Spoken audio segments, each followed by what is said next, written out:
Mas hoje, o aniversariante é o Livro dos Espíritos. E a nossa homenagem a essa obra monumental. Desencarnou em 1804 o filósofo Immanuel Kant, da Prússia. E Kant deixou escrito essas luminosas palavras. Desencarnou exatamente no mesmo ano em que nascia Allan Kardec. Disse ele: duas coisas me enchem a alma de admiração e respeito. Admiração e respeito. O céu estrelado sobre mim e a lei moral dentro de mim. Dois exemplos, na visão do filósofo prussiano Kant, dois exemplos da suprema ordem. O céu estrelado, a representar as leis cósmicas infalíveis, soberanamente inteligentes, que regem o mecanismo de movimentação de todos os corpos celestes, que se apresenta como numa noite belíssima dessa de Campo Grande, aos nossos olhos, sobre as nossas cabeças, a suprema ordem da lei natural. E dentro de nós, essa ordem desconhecida, inexplorada, pouco meditada, que é a ordem moral. Immanuel Kant também teria a oportunidade de dizer: a missão suprema do homem enquanto ser humano, a espécie humana, a missão suprema do homem é saber o que precisa para ser homem, para ser um ser humano. E diria também Kant: a moral, propriamente dita, não é a doutrina que nos ensina como sermos felizes. A moral é a doutrina que nos ensina como devemos tornar-nos dignos da felicidade. Porque a felicidade pressupõe dignidade moral para usufruí-la com integridade.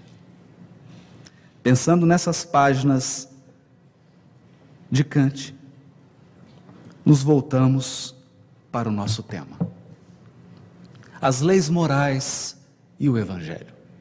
Há muitos anos atrás, escuto que Allan Kardec, na sua sabedoria, no seu espírito pedagógico, soube devassar o mundo invisível e sair de lá sem nenhum devaneio, sem nenhum misticismo, como bem pontuado pela Darlene, sem nenhum tropeço. Voltou do contato com os espíritos e com a realidade espiritual, voltou sóbrio, tal como entrou. Razão pela qual Francisco Cândido Xavier iria dizer: tratar-se de um dos apóstolos mais lúcidos do Cristo, Allan Kardec, dos mais lúcidos. Penetrou no indevassável, penetrou em locais em que muitos místicos se perderam, na tolice, na puerilidade e, por que não, numa confusão de palavras e de terminologias. Kardec soube penetrar e sair de lá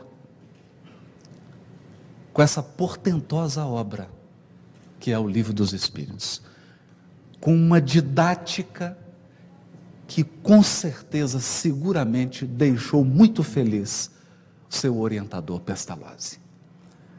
Há muitos anos ouço dizer que o Livro dos Espíritos, nos seus 4 livros, das causas primeiras, o mundo dos espíritos, ou o mundo espírita, livro 3º, as leis morais, livro 4º, esperanças e consolações, foi posteriormente desenvolvido. Cada um desses livros, de O Livro dos Espíritos, se desdobrou em uma nova obra da codificação.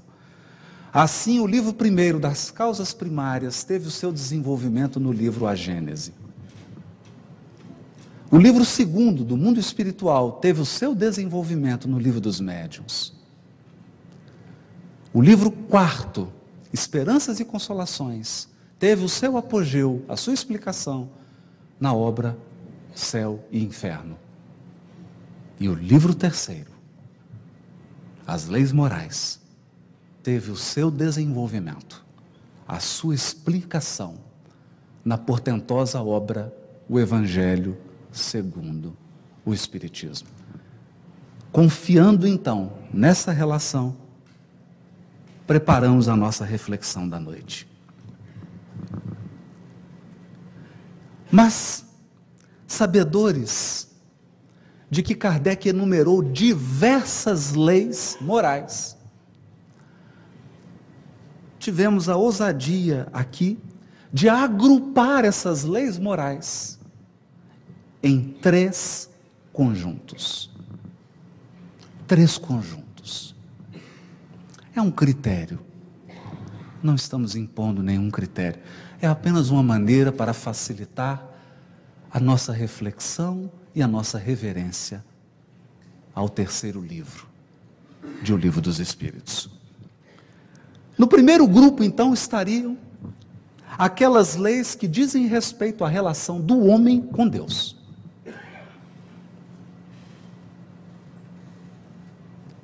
O homem com Deus.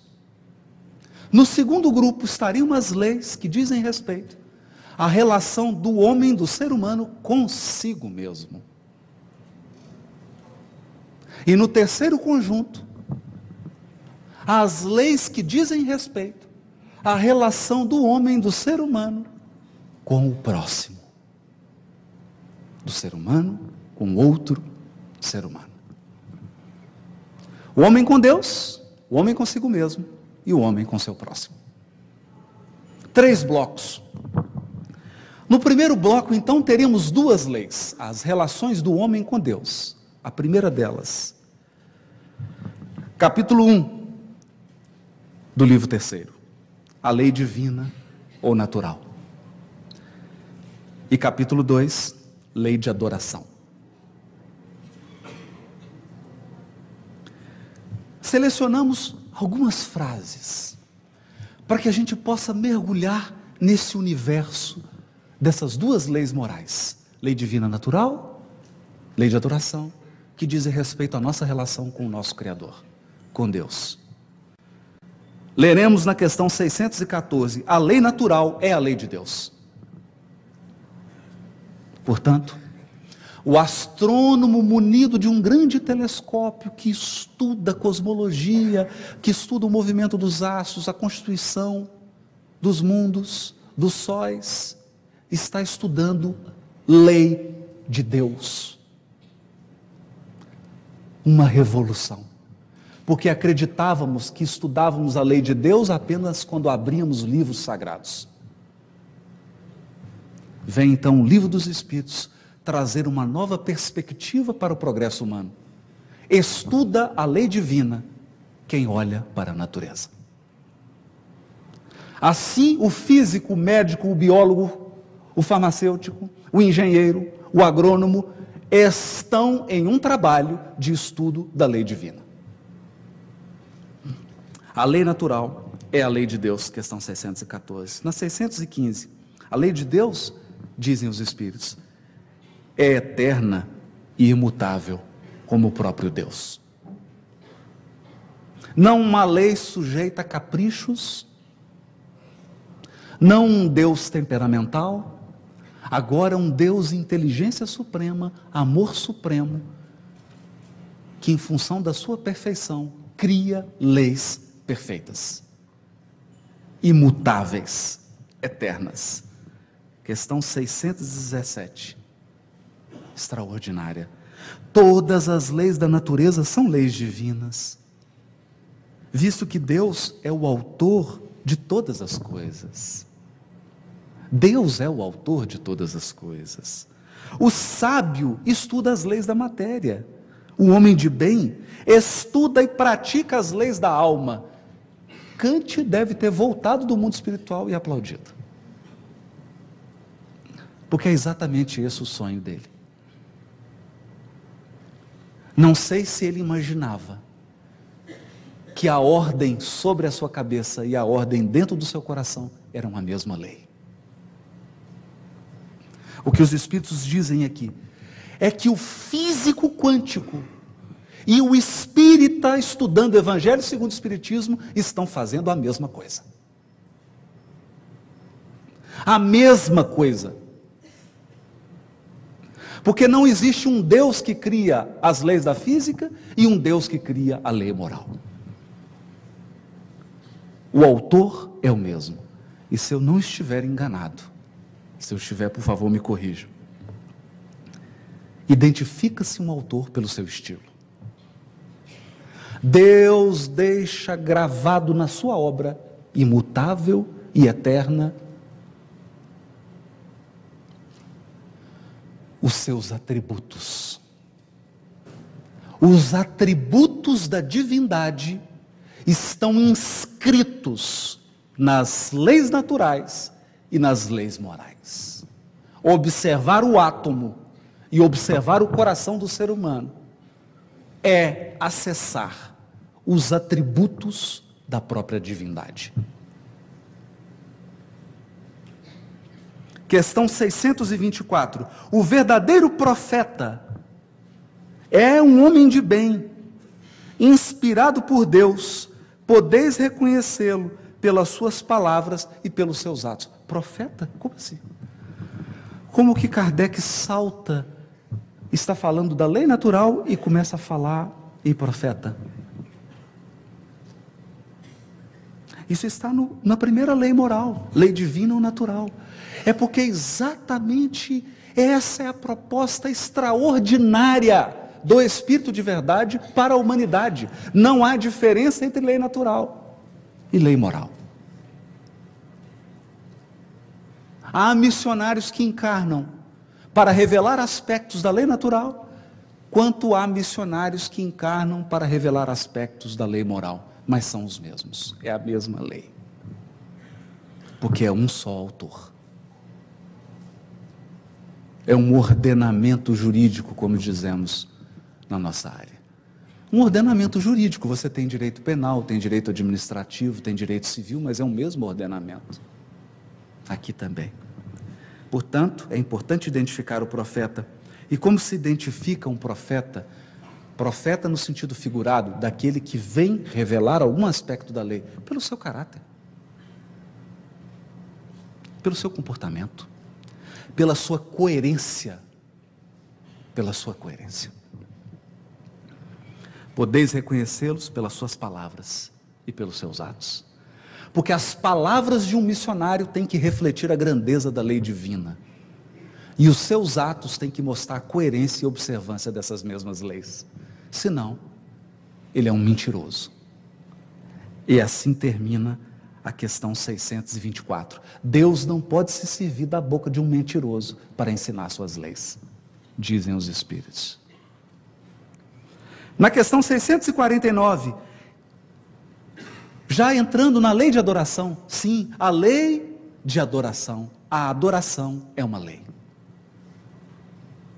Então não importa qual definição que você dá da palavra religião, não importa qual definição que você dê de religiosidade, de espiritualidade, existe uma lei que se chama lei de adoração.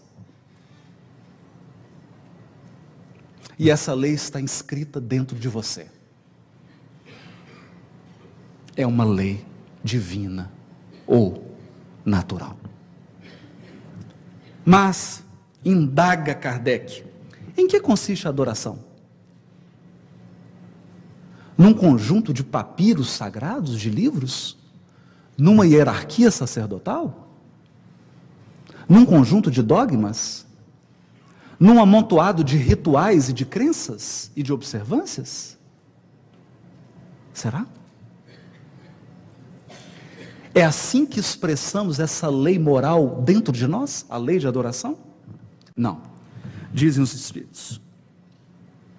Na elevação do pensamento a Deus. Pela adoração, o homem aproxima sua alma de Deus. Por quê? Porque você se transforma em tudo aquilo que adora. nós nos transformamos naquilo que adoramos, para o bem ou para o mal. Para o bem ou para o mal. É assim que quando você penetra na vida de um músico de orquestra, a vida dele respira música. Da mesma maneira, quando você penetra no ambiente psíquico de um viciado em droga, a vida dele vibra droga. Porque nós nos tornamos aquilo que adoramos. A adoração verdadeira, no entanto, consiste na elevação do pensamento a Deus, o que você pode fazer caminhando pelas belas ruas de Campo Grande. Você pode fazer tomando um sorvete, tomando uma água, porque se adora a Deus pelo pensamento. E pelo pensamento nos aproximamos dele. Questão 652. Pode-se considerar a adoração como tendo sua fonte na lei natural? É uma pergunta? É uma pergunta?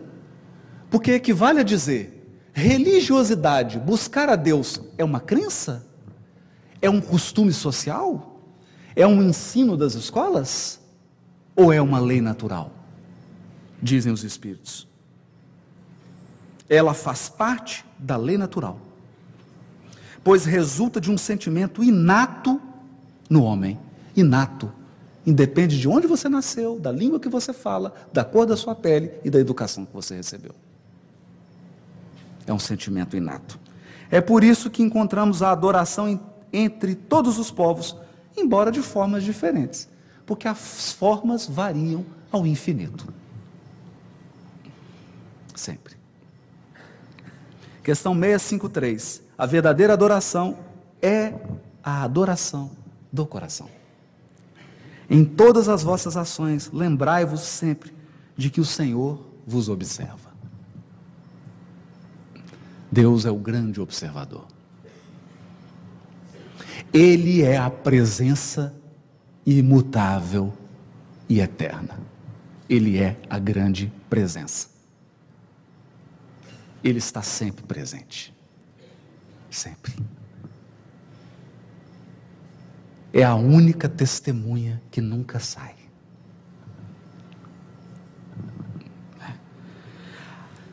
A prece, questão 659, é um ato de adoração. Orar a Deus é pensar nele, é aproximar-se dele, é pôr-se em comunicação com ele. Isso é a resposta dos Espíritos. Pela prece podemos fazer 3 coisas: louvar, pedir e agradecer. Louvar, pedir e agradecer. Comunicação com Deus.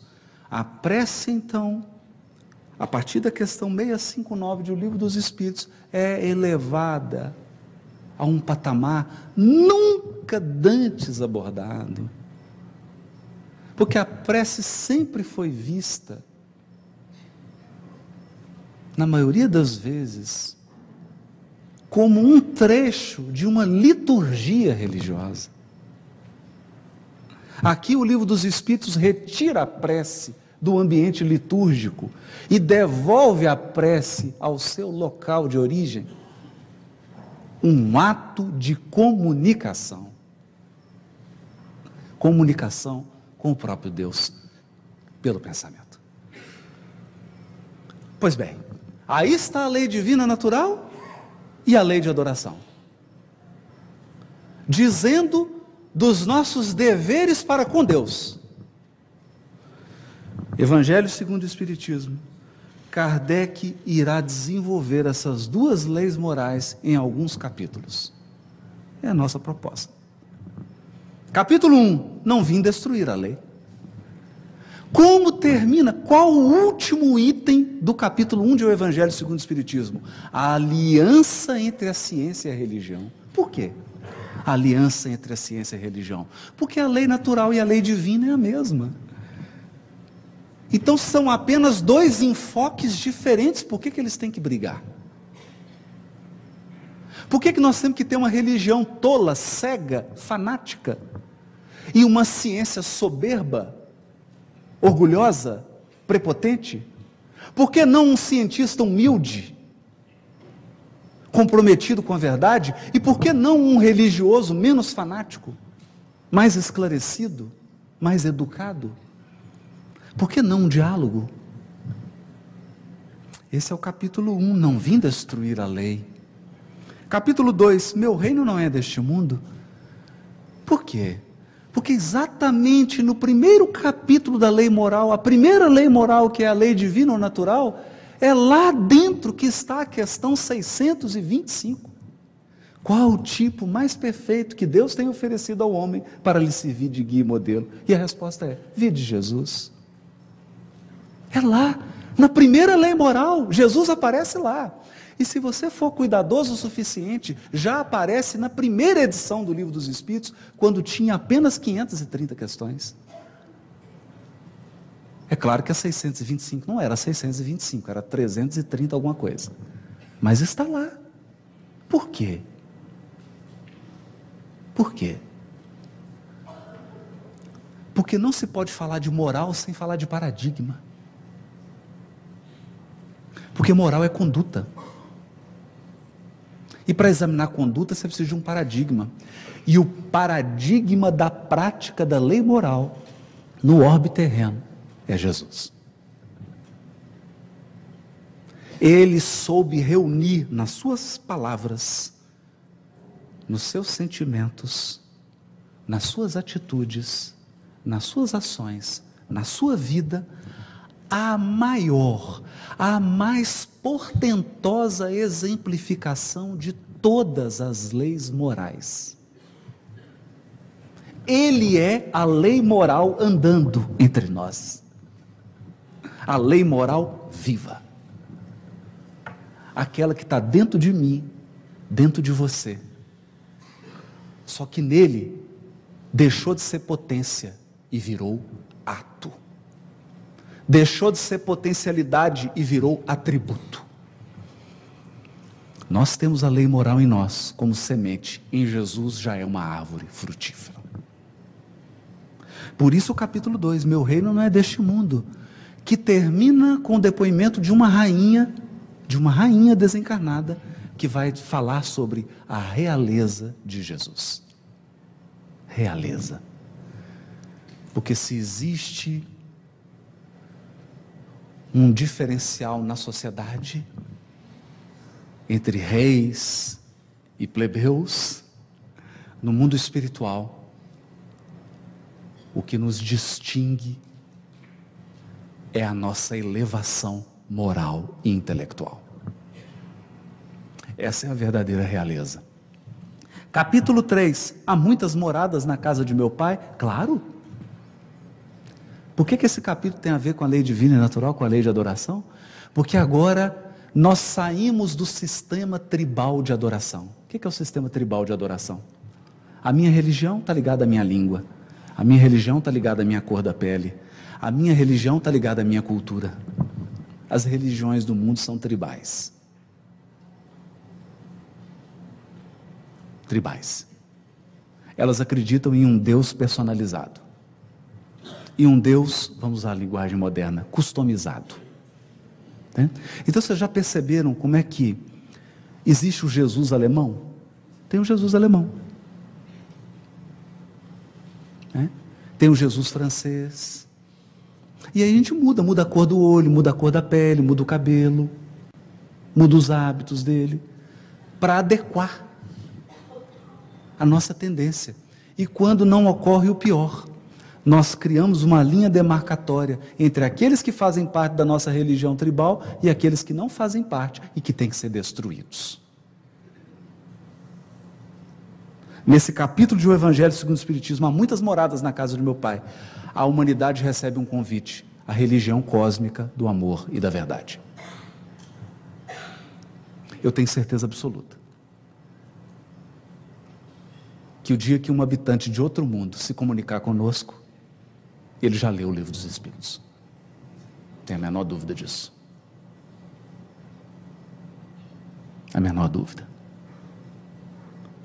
Porque todos os orbes são moradas, são habitações da imensa casa divina. O Espiritismo lança o homem em uma crença cósmica, não mais tribal. Chega de forma, chega de língua, chega de cor da pele, chega de costume cultural. Agora é universal. Capítulo 16. Não se pode servir a Deus e a Mamon. É o Evangelho segundo o Espiritismo. Porque não estamos falando dos nossos deveres para com Deus? Lei de adoração? Então, como que eu posso adorar a Deus e a Mamon, o Deus da riqueza? O mundo de hoje, desculpem, eu não estou fazendo nenhuma crítica, eu não estou censurando ninguém, até porque não tenho autoridade para fazê-lo. Mas o que nós estamos assistindo hoje no Brasil, sabe o que é? São os adoradores de Mamon. As pessoas que vendem a sua dignidade por alguns milhões de dólares. Isso é adorar Mamon. Porque nós não temos nenhum problema com dinheiro, ou melhor, não deveríamos ter, desde que o dinheiro esteja a nosso serviço. Eu não posso perder a minha dignidade para ganhar o dinheiro. Mas como nós somos uma sociedade adoradora de Mamon, não importa o seu caráter, importa a sua conta bancária.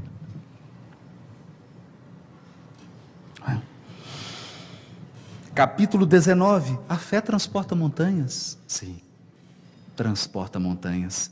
Mas não pense que são apenas montanhas de obstáculos. Porque quando Jesus conversou com a mulher samaritana, ela perguntou para ele, mas eu estou confusa. Os samaritanos dizem que a gente deve adorar a Deus aqui no Monte Gerazim, em Samaria. E vocês, judeus, dizem que Deus tem que ser adorado no Monte Sião, em Jerusalém. Jesus fala, mulher, vem o dia em que Deus será adorado, nem nesse monte, nem no outro, mas em espírito e em verdade. Ou seja, a fé verdadeira remove montanhas. Porque onde tem alguém fervoroso, tem uma montanha. O espírita verdadeiro sabe que onde ele entra, o ambiente se torna espiritual. Ou pelo menos deveria. Porque a fé transporta montanhas. Capítulo 27. Pedi e obtereis. É claro, porque se a prece não está na lei de adoração, a prece não é um ato de comunicação com Deus? Não é um ato de comunicação, dizem os Espíritos? Questão 659. Pois bem, Kardec escreve então um capítulo. Pedi e aquilo que você crê. Na oração você expressa aquilo que você pensa. Seus conceitos e suas ideias, atentamente a coletânea de preces de Kardec, e nós veremos que nas preces elaboradas por Kardec há uma verdadeira aula de Espiritismo. Todos os conceitos fundamentais do Espiritismo estão nas preces elaboradas por Kardec, na coletânea. Por quê? Porque nós oramos conforme acreditamos. Ou como diz o ditado completo, lex orandi statutate legem credendi. A lei da oração estabelece a lei daquilo que você acredita. Então Kardec coloca nas nossas bocas todos os princípios fundamentais do Espiritismo, para que a gente, ao orar, não esqueça os fundamentos da doutrina espírita. É um pedagogo ou não é? É um pedagogo. E assim se encerram 1, 2, 3, 4, 5, 6, 7 capítulos de O Evangelho segundo o Espiritismo, dedicados a duas leis morais, lei divina natural e lei de adoração. 7 capítulos para explicar 2, numa lógica extraordinária, resumindo as obrigações do ser humano para com Deus. Agora vamos, obrigações do ser humano para consigo mesmo. Quais são as leis morais que expressam os nossos deveres para conosco mesmo? Primeira lei, capítulo 3 do Livro dos Espíritos, lei do trabalho. Lei do trabalho. Porque ninguém progride, ninguém evolui sem trabalho. Tem muita gente que acredita o contrário, mas não é, gente. É uma lei. A lei do trabalho é uma lei divina. Estão ensinando nas escolas que você conquista, você se torna alguma coisa sem esforço. Mas isso é uma mentira. A lei do trabalho é uma lei divina. Lei de reprodução. Sim, lei de reprodução. Lei de conservação. Lei de destruição. E coroando, perfeição moral. Que é o capítulo 12. É o capítulo 12, está lá finalizando as leis morais. A perfeição moral. É a nossa finalidade, mas é também uma lei. O aperfeiçoamento dos seres e das coisas é uma lei divina. Nada na criação permanece sem progredir. Nada. Tudo na criação está em processo de aprimoramento. Sobretudo os seres inteligentes. Estão em constante processo de aprimoramento, caminhando para a perfeição moral. Perfeição moral.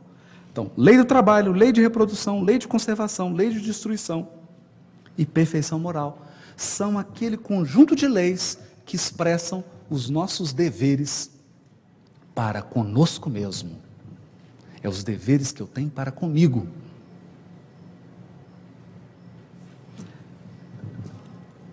Uma degustação desse conjunto. Questão 895. À exceção dos defeitos e vícios acerca dos quais ninguém se pode equivocar, qual o sinal mais característico da imperfeição?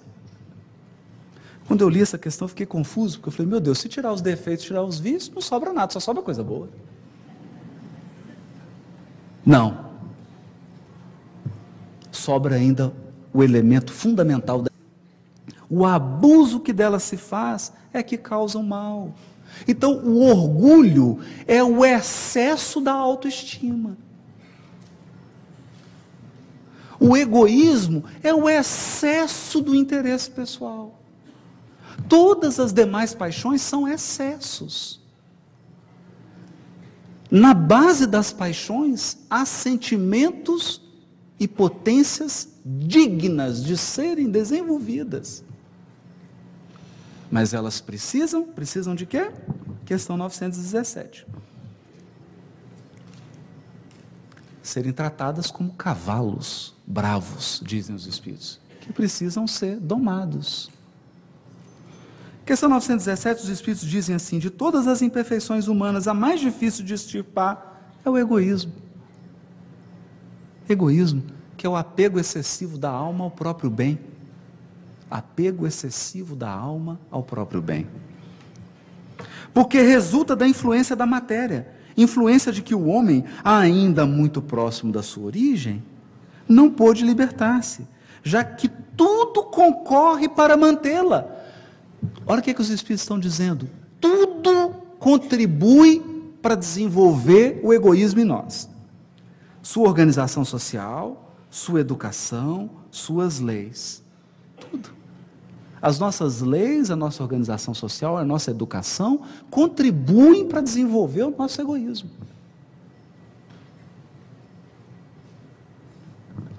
Então os Espíritos estão denunciando que todo o nosso aparato social está voltado para desenvolver egoístas.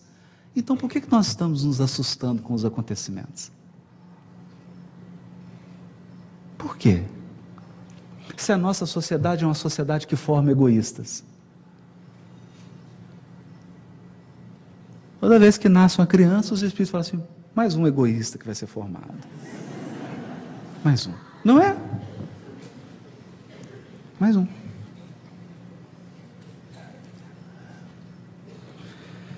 O egoísmo se enfraquecerá com a predominância da vida moral sobre a vida material. Vida moral sobre a vida material. Olha aqui, porque o que está acontecendo? Por que o egoísmo está tão grande hoje? Porque há uma predominância da vida material sobre a vida moral. A pessoa prefere perder o caráter do que perder dólar.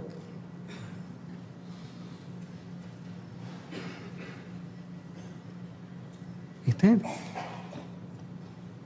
Quando eu era pequeno, meu avô dizia assim: meu filho, perca dinheiro, mas não perca seu nome. Hoje é o contrário.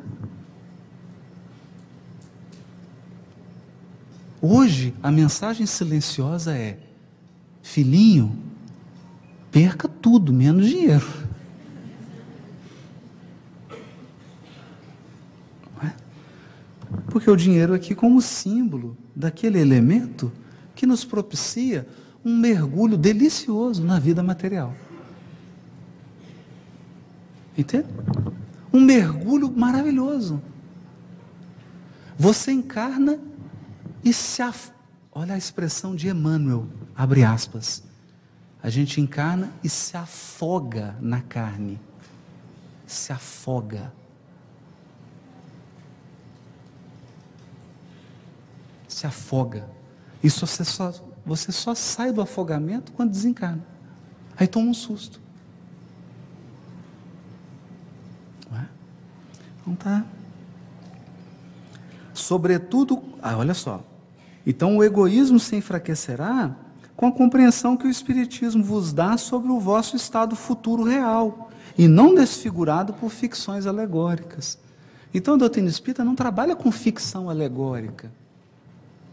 A gente não fica aqui, estou vendo um duende. Há uma descrição madura do mundo espiritual. Há uma descrição madura da relação do mundo espiritual com o mundo físico.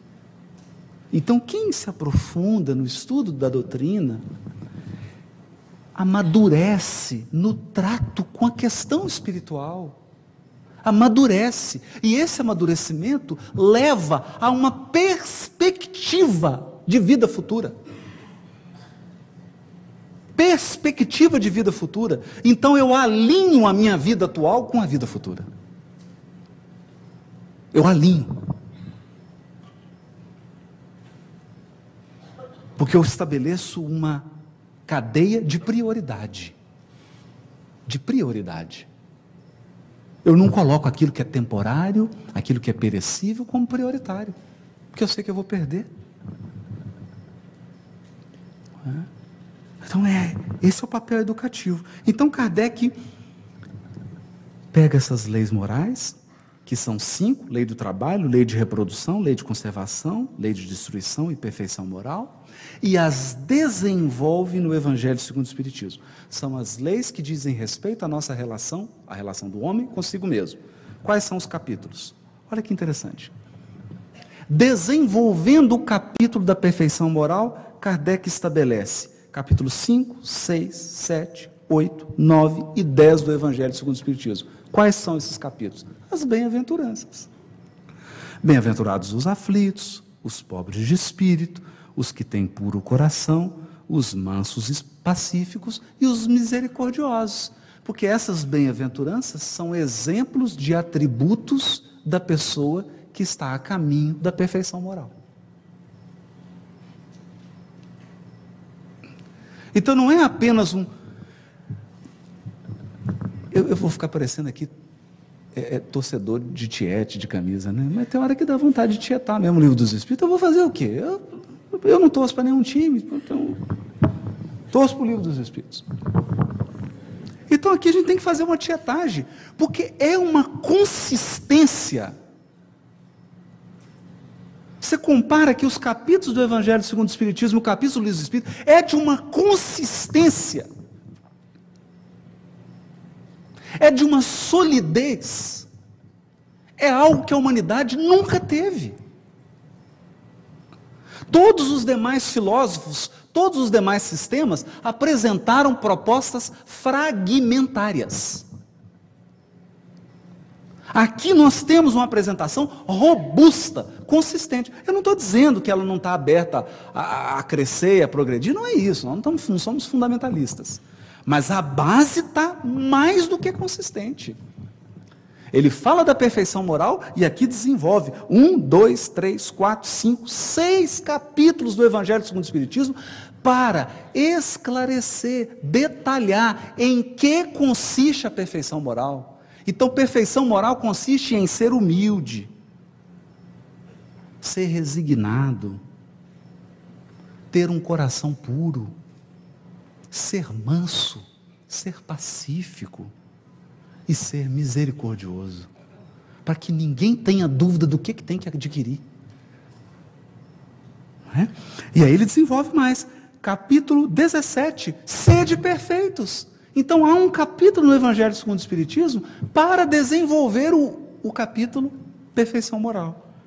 Há outro capítulo, o 23, que é estranha moral. Por que estranha moral? Porque Kardec precisava examinar aqueles textos do Evangelho que aparentemente parecem contradizer as leis morais. Aparentemente. Então ele dedica um capítulo estranha moral para dizer, cuidado, não fica interpretando o Novo Testamento ao pé da letra. Presta atenção, contextualiza a mensagem de Jesus, e eu vou dar uns exemplos aqui agora. E escreve o capítulo estranha moral. E no 25, capítulo 25 do Evangelho segundo o Espiritismo, buscai e achareis, porque na verdade, a caminhada da perfeição moral é uma caminhada de busca e de encontros. Buscai e acharei. Portanto, todos esses capítulos do Evangelho segundo o Espiritismo para falarem da nossa relação conosco mesmo, do seu compromisso com a sua perfeição moral. Olha como é que está tudo junto. Olha a consistência da codificação. Então já falamos aqui das leis que dizem respeito à nossa relação com Deus, das leis que dizem respeito à nossa relação conosco mesmo, e agora, por fim, as leis morais que dizem respeito à nossa relação com o nosso próximo. Eu com Deus, eu comigo mesmo, eu com o outro. Quais leis? Óbvio, lei de sociedade. Lei de sociedade. Lei de progresso. Lei de igualdade. Lei de liberdade. E por fim, a magna lei de justiça, amor e caridade, que é uma lei só. Lei de justiça, amor e caridade. Porque não há justiça completa sem amor e caridade. É por isso que a nossa justiça está tão debilitada. Porque ela é justiça trôpega, ela é justiça manca. Ela pune, mas ela não educa. Lei de justiça, amor e caridade. Vamos degustar um pouquinho desse conjunto de leis que dizem respeito aos nossos deveres para com o nosso próximo. Questão 647. Toda a lei de Deus está contida na máxima de amor ao próximo ensinada por Jesus? Toda a lei de Deus está contida nessa máxima? Porque você poderia chegar e falar assim, não, então tudo pode ser resumido em amar ao próximo como a si mesmo.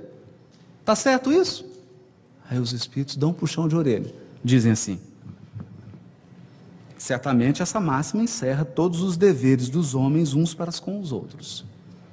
Mas é preciso mostrar a eles a sua aplicação, pois do contrário, deixarão de praticá-la, como fazem até hoje. Aliás, a lei natural abrange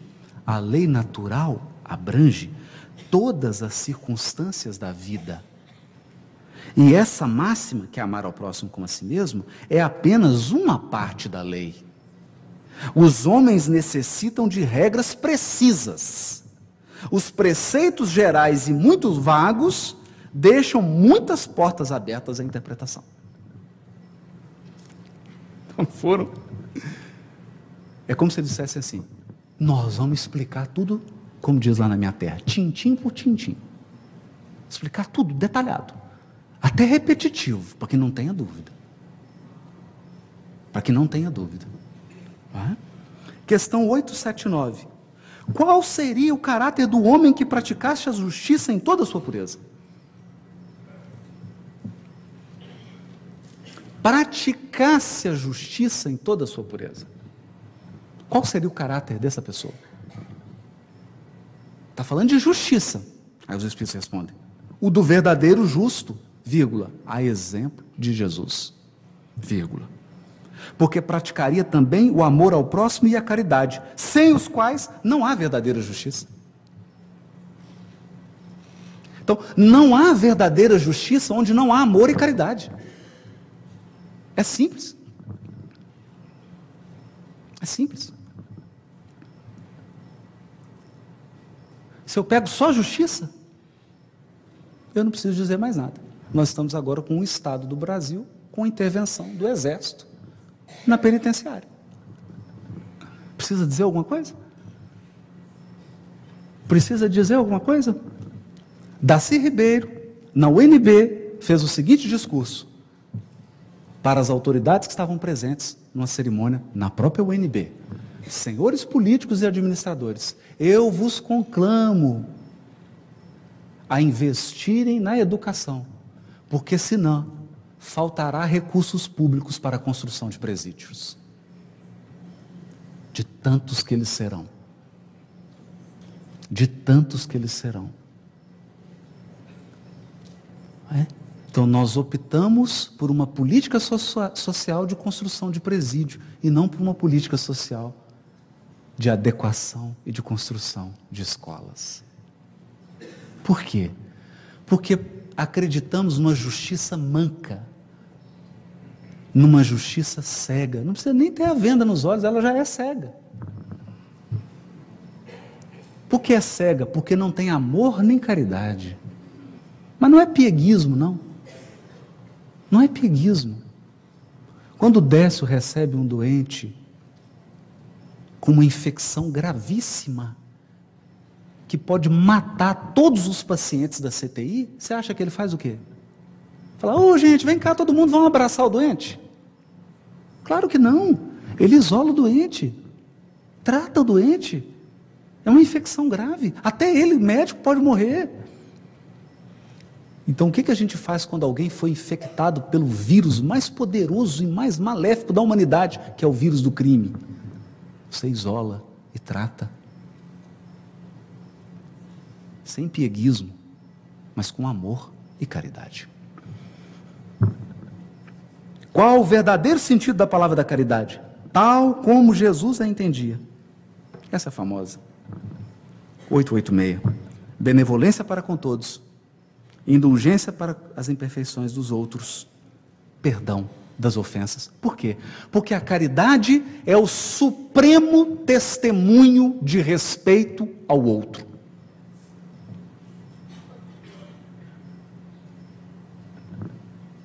É a suprema devoção ao direito do outro.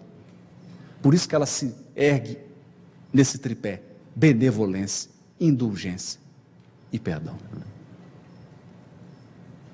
Benevolência porque se eu já aproximo do outro com má vontade e querendo destacar as sombras dele, não vai dar certo.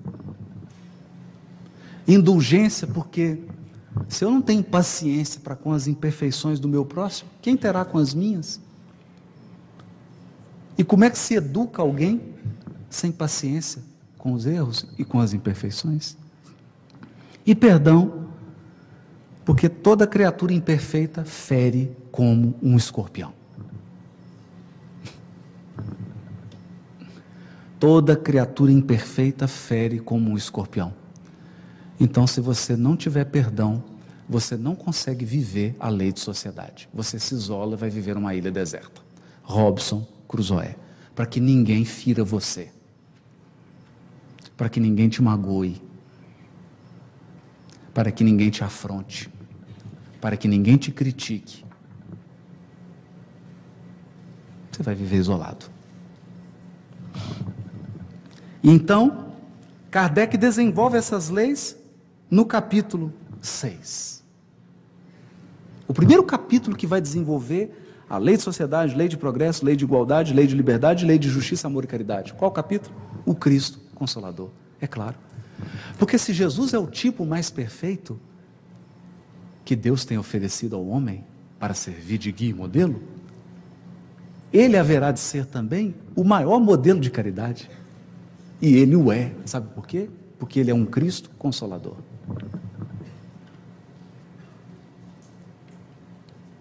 O Espiritismo nos apresenta um Jesus que não é o Jesus da cruz.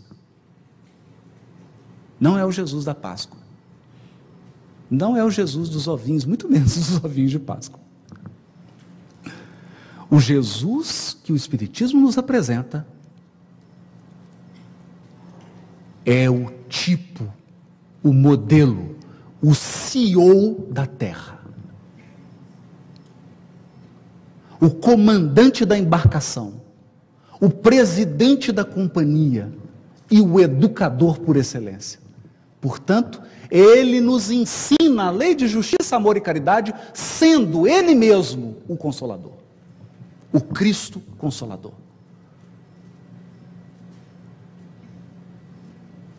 Porque se você pegar a carteira de trabalho de um anjo,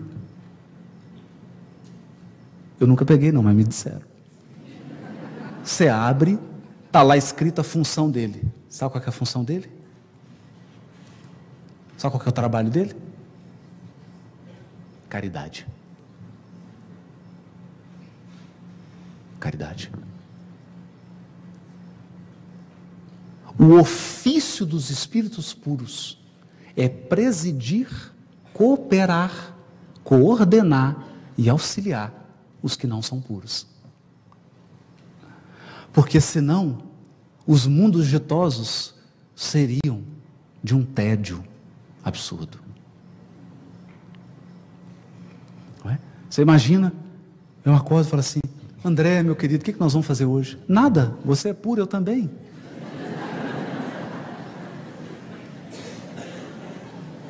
Mas não tem nenhuma imperfeição para a gente lutar? Não, nós já superamos isso, não temos mais imperfeição moral. Olha, o que nós vamos fazer? Contemplar? Rapaz, estou cansado já de contemplar. Não, não tem isso.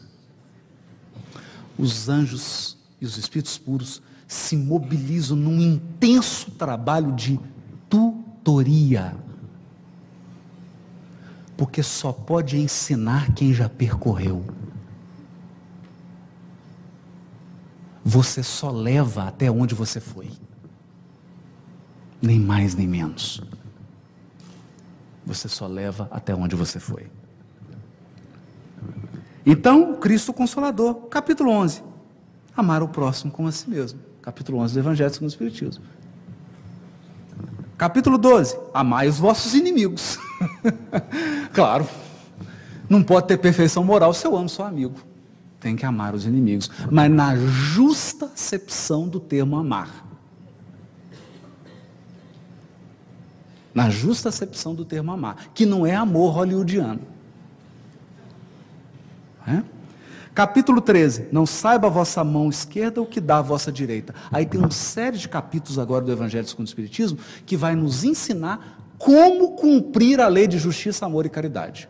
Como cumprir a lei de justiça, amor e caridade? Primeiro, sem ostentação. Não saiba a vossa mão esquerda o que dá a direita. Honrai vosso pai e vossa mãe, fora da caridade não há salvação.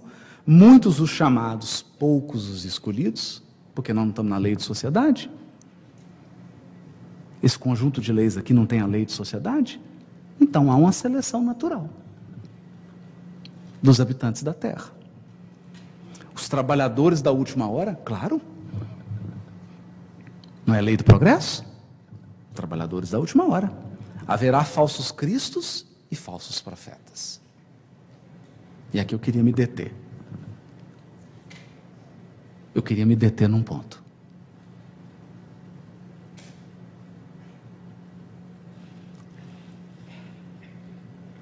O que mais se vê no mundo,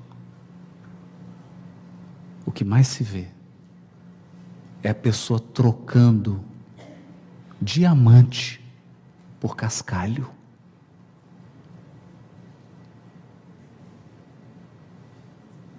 Tem contato com essa obra portentosa que é o Livro dos Espíritos, tem contato com essa obra portentosa que é o Evangelho segundo o Espiritismo, que desenvolve as leis morais, e troca essa pepita de diamante por doutrinas espiritualistas que são, na melhor das hipóteses, pueris, de tão incompletas.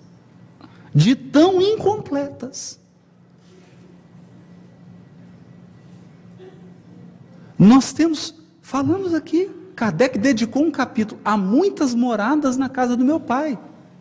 Então já deixou definido, todos os orbes do universo são habitados. E tem gente que troca todo esse conjunto para perseguir disco voador.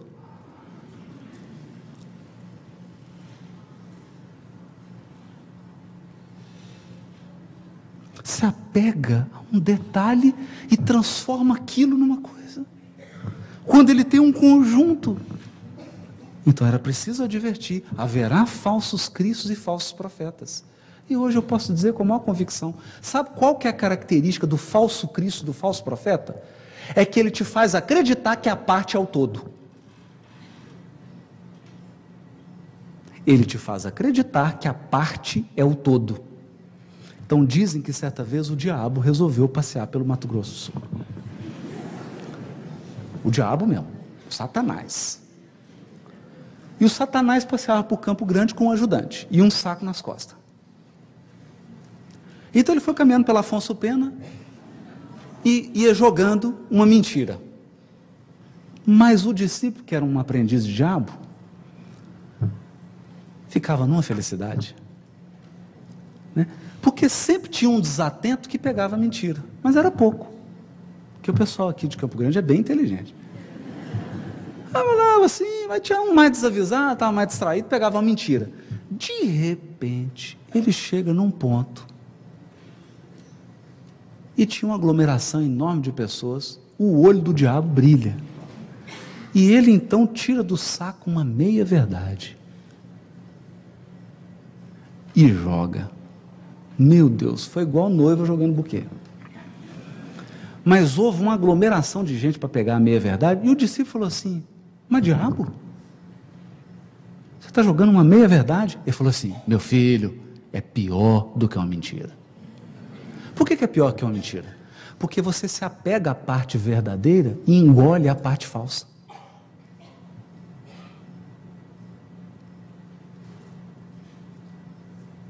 Engole. É igual, todo mundo já ouviu falar naquele peixe que chama traíra? É uma delícia. O peixe gostoso. Mas vai ter espinho assim, meu Deus do céu. Então você dá aquela bocada, aquela carne suculenta, na hora que você repara, tem um espinho no meio da sua garganta. É a meia verdade. A meia verdade. Todos os misticismos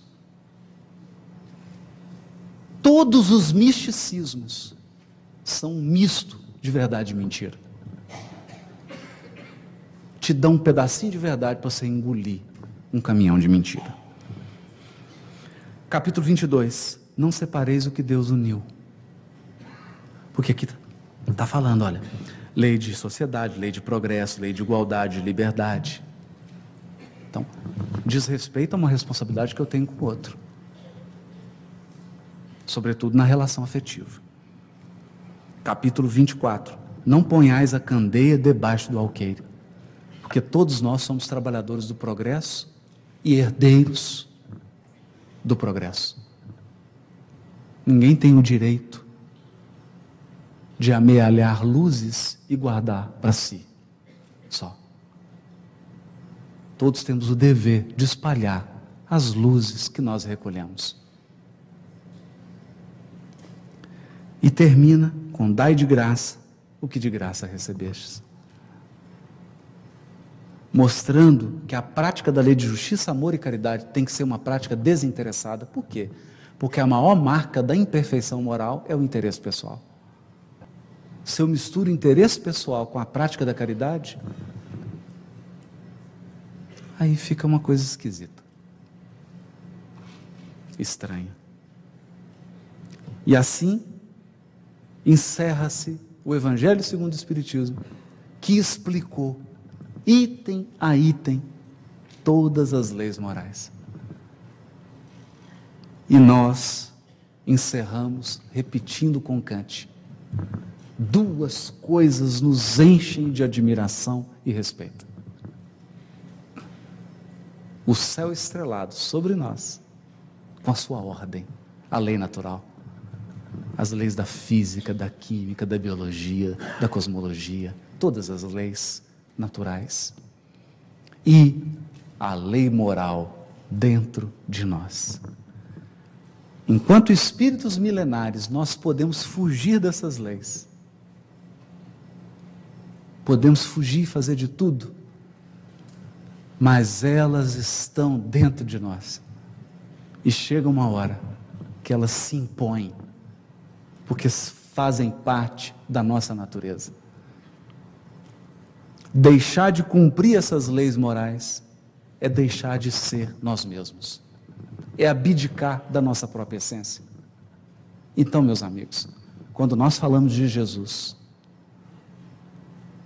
quando Kardec aponta para o aspecto religioso e aponta Jesus, eu sei que aqui, muitos de nós, espíritos que já tiveram 10, 12 encarnações no catolicismo, estão cheios de hábitos. Alguns aqui tiveram 2, 3, 4 encarnações no protestantismo.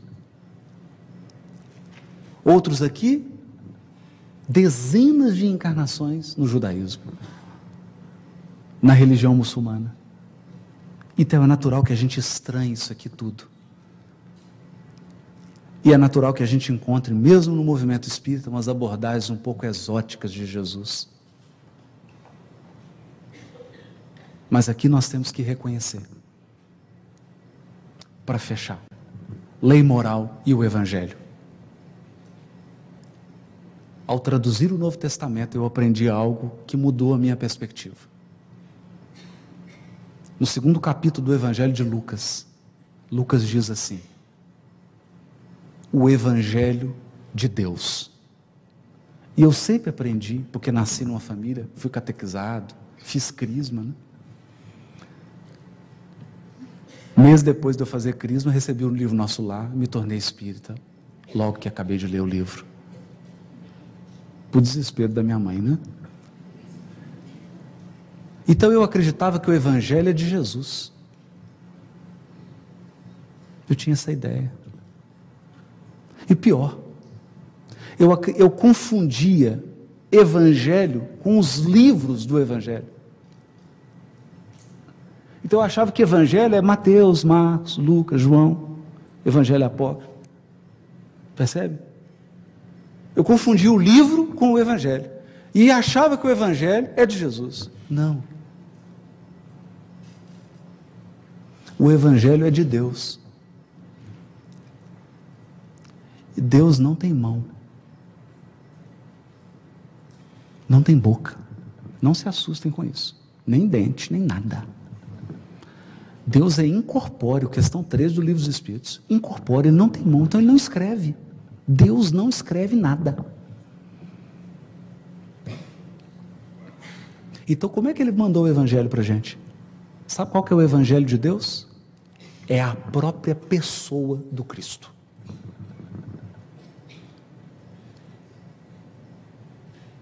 Por quê? Porque ele é o Espírito que concretizou todas as potências morais da alma.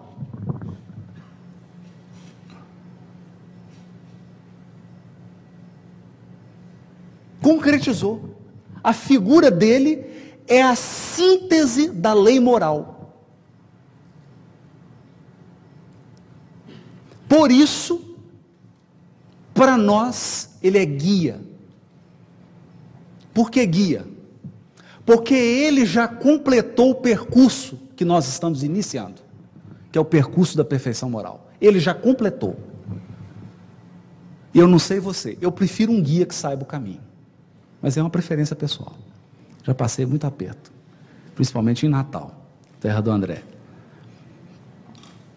Já passei muito aperto. Eu prefiro um guia que saiba o caminho. Segundo, ele é modelo. Modelo por quê? Porque ele é o nosso futuro. O seu futuro, o meu futuro, é ser como Cristo. A perfeição moral. É expressar dentro de nós a ordem que há nas estrelas. O dia que a ordem do cosmos se expressar dentro de nós, seremos espíritos puros. E aí, meu amigo, nesse dia, não haverá diferença entre o céu estrelado e o seu coração, porque esse será o dia em que Kardec, sorrindo, terá visto a sua obra se tornar uma realidade individual e social em cada um de nós. Muito obrigado. Boa noite para todos.